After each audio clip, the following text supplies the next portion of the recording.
Graduation day. So today will kind of just be a summary of, in many ways, what I've covered for the last 5 years. And I know none of you have been here for 5 years to watch all of this. And I'll say some thank yous at the end and just how much I've appreciated you continuing to attend these sessions on your own lunch. Ms. Decker, call 535232. Ms. Decker, 5232. It's meant a tremendous amount to me, so I really appreciate your attendance, so thank you. Here's our agenda today. I heard someone say it's pretty aggressive. That's good. A lot to cover. Just a little reminder that no one cares about your money more than you, and I'll tell you a couple stories just to kind of drive that in. Cars, hammered away. This is one of the things probably I first talked about when I met you, is the importance of viewing these cars as depreciating assets. They don't go up in value. They're certainly not investments. I've got some examples of car ads. I needed my wife's reading glasses to actually see the value of the car that they were selling. Like nowhere did it even say the value. So just you have to hunt. And of course, no financial literacy. Ladue Miani, room 209. Ladue Miani, 209. Equals fear. And of course, this is really the fertile soil that I'm going to use to launch my business and take Phoenix Finance on the road, doing lunch and learns and school events going forward. I'm going to encourage you to keep learning. Although these sessions end, I hope what they've done is sparked an appetite in you to keep learning. I'm going to give you some magazines, and obviously the web is just full of resources that you can continue to read. I want to encourage you to follow people who have money. Learn from people who have money. How do pros handle their money? There's a great example in the paper that I want to share with you today about a woman who's a pension expert in how she invests her own money. And these insights are invaluable. It's one thing to tell you how to handle money, but it's another thing to hear it from a pro who manages money all the time about how they handle money. We're going to talk about a nice little final reminder, this cycle of earning, saving, and investing. We're going to spend a little bit of time on all three of these pieces, but we're going to talk about earning and the importance of you really loving your work. I've been extraordinarily blessed after 29 years of loving my career, and I've never felt like I've gone to work at all. And so it's been easy for me to continue to go to work and to earn. And that's really opened up the door to allow me to save and to invest and to retire early. So I want to encourage you to continue finding what you love so that that door can be open. We know that fees matter. I'm going to touch on that briefly. We're going to talk about the importance of really finding great companies, buying and holding them. And what do great companies look like? I'm going to give you a couple examples. And then, although I'm leaving here, you can still follow me. My Twitter account will morph once I retire and roll into my new business. So I want to encourage you to follow me. Many of my former kids follow me on LinkedIn too. So please stay connected. You now, in many ways, become you shift into a group of my former students as opposed to my current students. So anyway, that's what we're going to try to bite off today. First of all, this was really an epiphany for me and really my moment, that like when the light went off, when I thought, wow, really no one cares about my money more than me. I was out doing a co-op visit, so I'm in the office of a Canadian mutual fund advisory firm, and my co-op kid is sitting there, I'm sitting here, and there's the advisor that my co-op student is placed with. So his job is to manage money. He's a professional money manager. I don't have co-op students with this gentleman anymore, and in a moment you'll see why. But my kid has been placed with this student for the semester and has done all kinds of things in the financial advisory field to support the co-op employer. Anyway, this is a particular October. The markets are bumpy and lots of investors are anxious. And so while we are sitting together, the three of us having a meeting, a call comes in. And that call is from one of the advisor's clients. And so my student and I sit quietly while the advisor takes the call, and clearly the client is anxious. Markets are bumpy. You know, what should I do? What should I do? And the advisor is trying to soothe the client. At least that's the perception. And then I watched the advisor take the phone while the client was explaining his woes and hold the phone out here and go like this. And that for me was the moment when I realized that no one should care about your money more than you. Am I saying that all financial advisors are not ethical? I'm not saying that whatsoever. But what I'm saying to you is you are going to have money to invest. And whether you use a financial advisor in the future or go it on your own, you need to be aware of what you're in, what you're invested in, what the fees are, because, again, no one should care about your money more than you. And what I've learned is that the key questions to ask when you meet with a financial advisor need to be questions you know, as opposed to just having the advisor present. So one of the key questions that I've always encouraged my students to ask is this: are my returns higher than the index? Am I beating the index? Because if I'm not beating the index, why have you got my money in there and why am I paying all those fees? Okay, so just a reminder going forward, no one cares more about your money than you. And if you believe someone does, you're being foolish. It's a whole page ad in the paper this morning. It's truck time, so it's spring. Everyone needs a new, we need a new car, we need a new house. So we're going truck shopping. Here it is, Truck Nation. These are all Chevys. And here they are, get up to 11,000 total value, blah, blah, blah, blah, blah. So I'm hunting this morning to try to figure out how much one of these cost. Do you think I can find it? I can't find it. So there's the 18 Silverado 1500 double cab custom edition 4-wheel drive, 0% financing, 72 months, 3.03 APR, plus get 8,400 credits. Here's all the great things they have, but they don't even tell you what the car costs. And I'm like, okay, well maybe that's just that car. And so then the next one. Here's the Colorado extended cab, blah, blah, Ms. blah. Hafner, you have a call on 701. Ms. Hafner, 701. And all they want to do is show how low that bi-weekly rate is. This is the sales strategy. If you're ever dealing with a salesperson and they drive the rate down to a weekly or a bi-weekly, that's the strategy. Because it makes you feel guilty. Oh, you can afford $145 every other paycheck. Like, the implication is if you can't, you must be poor. In other words, they shame you into buying the car. Don't get shamed. Look at the small, I needed to get my wife's reading glasses. Look at the small print. There's no chance I could read that. I had to hunt and hunt and hunt, and I found it, and I brought it in for you this morning. Here it is.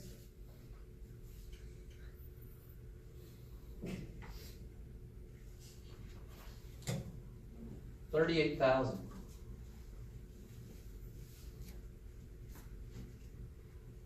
That's before taxes, extras, and then times 2, because every home's got to have 2 of these in their parking lot, in their driveway. And of course, most of these are leased, and we know what a lease means. A lease means I'm just renting the car. After a 4-year term, after a 5-year term, I walk back in, I drop the keys on the desk of the sales manager, and I say, I'm returning the car. And we understand how perfect this is for the sales manager. Because I now need a car, and I'm sitting in his or her office. It's perfect for them. Leasing new is what they want. We need to do the opposite. We need to buy used. I am not going to lay down $45,000 after tax to buy a car or a truck that's going to go down in value. And neither should you. I was sharing with my kids today that one of the hockey parents that I kind of went through minor hockey with my kids said that $100,000 at 200,000 K, a Toyota engine is just nicely broken in. And the life of one of those vehicles is $400,000. So as one of my former co-op employers told me, Mr. Masters, why don't you just buy a Honda or buy a Toyota and forget about it? And buy it used. Again, the Toyota Sienna van that I had previously, list price $45,000, I paid $18,000. That's $27,000 in my back pocket times 2. That's $50,000 of debt that I didn't have to pick up. And so I would encourage you. I don't care if you graduate from university or college and all your friends are going to get a new car. Don't do it. Go and get a great, reliable used vehicle. Do your research. I always recommend you a little quick peek at Consumer Reports. You can go down to the library and get that. You don't even need to buy the subscription. Use autotrader.ca once you've got the car. Take it to a mechanic you trust. Get a relationship with a mechanic. Have them check it over. It'll cost you $50. In my past, I've taken a car to them and they've like, Mr. Masters, don't buy this car. It's got XYZ. Don't view that as 50 wasted bucks. View that as $50 that you saved because of the $50 was an entry point to saving thousands of dollars of repair costs. Okay, so this would be one of my key takeaways. Believe me, I know what debts are coming for you. University, college, and cars are coming. That's imminent. That's right in front of you. So please, please, please remember those words when it comes time to buying a car. $38,000 for a new car is just ridiculous. That's times 1 plus tax. Fear. No financial literacy equals fear. How bad is it? It's even, you know what? It's even worse than I think it is. Of course, I really believe there's a conspiracy. I believe that there is absolute no interest in the financial services industry of having us know anything about money. They want us to be totally confused, uneducated, and literally, if it wasn't for Phoenix Finance, how much of this stuff would you have learned? And so what do they not know? Look at this stat. Financial Planning Standards Council just published a survey indicating that, wait for it, 41% of Canadians rank money as their greatest stress. Over everything. Over health, work, relationships. 51% feel embarrassed about the lack of control they have over their money. I'm just going to let that sink in for a moment. 1 out of 2 people are embarrassed because they know nothing about money. And 41% say that money is their #1 stressor. These will be my opening stats to every school that I market to in the fall. That they've got an entire student body terrified and lacking total financial literacy. Look at those stats. Crazy. So, we want to make sure that we keep learning. What a great segue to my next point. Keep learning. And one of the things I'm going to suggest that you can do in an efficient and cheap way is to, yes, get the paper, read the business. But you can also do this. This is easy. This is Money Saver. This is a Canadian magazine. It prints, but there's also an e-version. It's really, really cheap. I love Money Sense. They discontinued the printed one. You can follow them on Twitter. Just keep learning. Small little articles.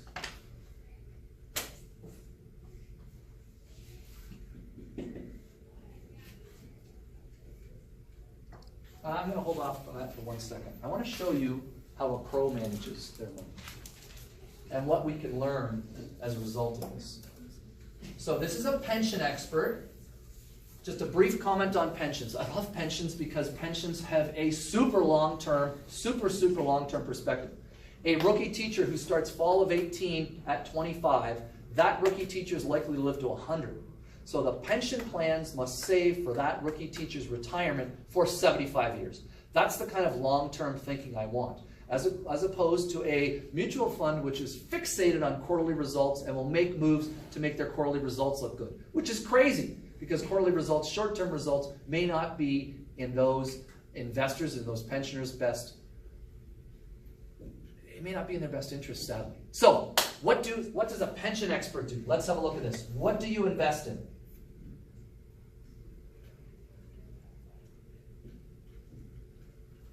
What are some of your current holdings? My husband and I invest in a diversified portfolio of blue chip preferred shares and dividend stocks because I have a modest defined benefit pension and we both receive CPP, old age security. We are comfortable having a significant portion of our assets in equities. Ms. Eiley, call 5215. Ms. Eiley, 5215. We love dividend stocks. I've hammered away at this over 5 years. I love dividend stocks that grow. It indicates to me that management believes that the future prospects for the company are so good that they're willing to give more money once a year or twice a year. And that grows year after year after year. Big monster dividend stocks are solid places to put your long-term money in. We understand that. What else is she in? My company account, the registered education savings plans for our grandkids and our tax-free savings account. Ms. Rickard, call 5601. Ms. Rickard, 5601. So this is a little reminder about investing. You've got to use the tax-free, the RRSP, and the RESP accounts that you have available to you. For me, if I go get a summer job and make $5,000, the government takes half. You can't afford the government to be in a position to erode your earnings that you've made from your investments by taxing the heck out of them. So you want to get your investments inside the umbrellas of tax-free savings accounts, RESPs, and RRSPs to protect your assets over time. What has she got it in? Couch potato. Now wait a minute. This is a pension expert who gets paid to pick stocks to put in a portfolio. What does she do with her own money? She couch potatoes. Which means she doesn't even believe she can beat the index. I'll say that one more time. She ETFs. She doesn't pick stocks for her own investments. What's she in? She's in 25% bond, 25% Vanguard All Canadian, 50% the world. In other words, her portfolio looks like this.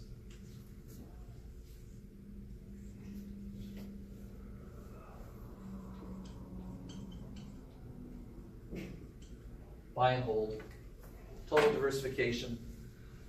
Diversify away country-specific risk, industry-specific risk, sector-specific risk.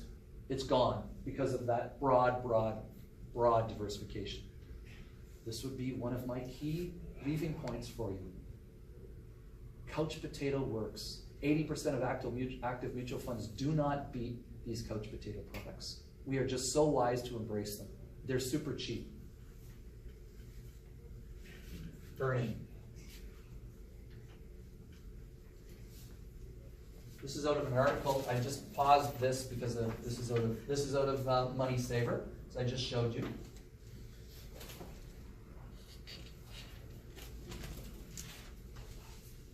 Find a job you love, that you're passionate about, that doesn't feel like work. When work is fulfilling for its own sake, why would you even want to retire? It might not pay as well. It might not pay as well, but you will want to do it for longer. People who are inspired by their work are instantly recognizable, and the inspiration is contagious. Find something that gets you excited to pop out of bed in the morning. I'm having trouble sleeping right now. I'm so excited about starting my 2 new businesses. I'm having trouble sleeping. You want to be in that spot. You want to be in a spot where you're having trouble sleeping going to work because you're so excited to go to work. I often walk into school and say to our admin secretaries, "Happy Monday," because it's Monday. I get to go to work. I get to do this again. Find something you love that much, because you're going to have to do it for a long time, and it will allow you to put in those hours you need to. This earning comes from doing something you're passionate about. So I would really encourage you to dig deep inside, find what you love, and choose it as a career path. The money might follow, and you might even take a little less money, but because you love what you're doing, you're willing to do that. Invest. This is the most current Money Saver that I've got. It's dated, it's got to be it's May 2018. At the back of this, they have a little ranking of top exchange-traded funds ranked by 5-year return as of April 9th. So about as current as we can get. What's at the top? So the return over here, the return column 5-year numbers are 19-ish. 19, 19, 19. These are all great returns, last 5 years. Look at them. They're all stuff you would expect. This is the NASDAQ, China, minimum volatility US, India, the entire world. You don't have to make a bet on a sector. Just buy the entire planet. Let's slide over on that line alone. Entire world ETF. 5-year rate of return, 14.76, 12 since inception. Remember, what we're really looking for is 7 and 9. Just buy the world. Look at the pros. What the pros are doing. You know what I would say? A little too much Canada. Eh? That's okay. I'd forget that. Just have the world be 3/4. We love Canada. We cheer at the Olympics. We cheer when they hit the Stanley Cup. But it's not a great spot to invest in. You know that. Okay. So these ETFs are accessible. In terms of investing. One last look at this. Boy, you've seen this many times over the years. You can do this. There it is. There it is. One last time. How much are you and your honey going to commit to saving every other paycheck? You know, can you, when you get going, just hammer away and save $500 a paycheck? Yeah. $6 million. Can you and your honey commit to saving $500 a paycheck, every paycheck, invested in a tax-sheltered tool to protect your money? Do that for decades. We're not talking 10, 20 years. We're talking 4 decades. And turn that into $5.7 million. You can do this. Keep your fees low.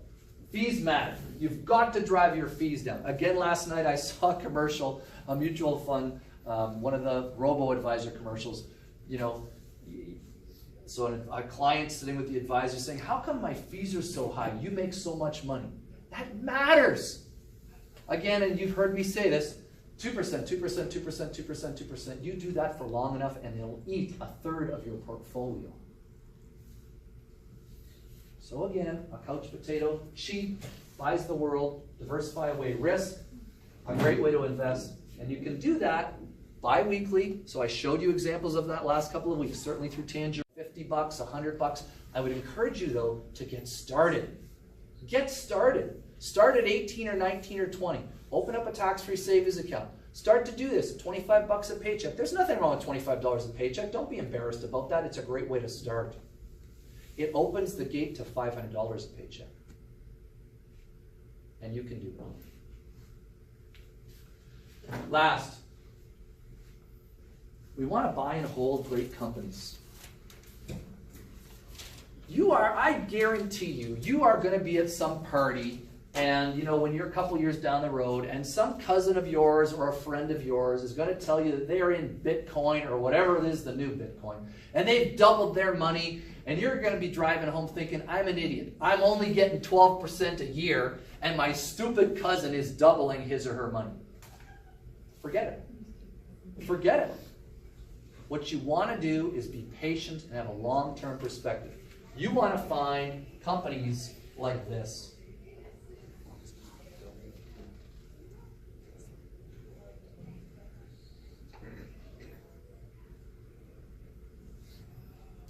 You want to find fantastic companies that have grown in tremendous ways, offer products and services that are immersed in our daily activities. And you want to hold those companies for a long time. And if they disappoint you in a big way, or a major competitor comes in a big way, then you want to let them go. But that's going to take a long, long time. Find great companies, buy and hold them. You know, that Core and Explore is something that you will probably want to do as the years go by, as you realize, hey, I can do this. I understand what's going on. And so maybe you end up with a portfolio that has some bonds in it, that has some ETFs in it, and then over here, you want to Core and Explore, adding some great companies. I would encourage you to create a portfolio of great companies like these that have dividends that grow. Because we all know that the power of dividend growth over time is a fantastic way. Cash is king, and it will fund your retirement in lots and lots of wonderful ways, regardless of when you want to retire. I want to encourage you to follow me on Twitter. I will have a new Twitter presence once I launch my business, but you are still welcome to follow me. I'm planning on coming back to Res next year. We've got our 2 co-presidents here, and I've offered to do that to the student body and basically do Phoenix Finance with the entire school in a 2A, 2B assembly, and then come back and do a parent night at night for parents too. So that's something I'm going to be doing at the schools. I want to thank you. I have loved this and look forward to it every single week. The feedback has been tremendous. Your presence alone is really the feedback for me. So thank you so much for attending, not only for this year, but really over the previous 5 years. I've enjoyed it immensely, and I'm going to miss it. Thanks again. Let's get our photo, our club photo. Come on up to the front. We'll get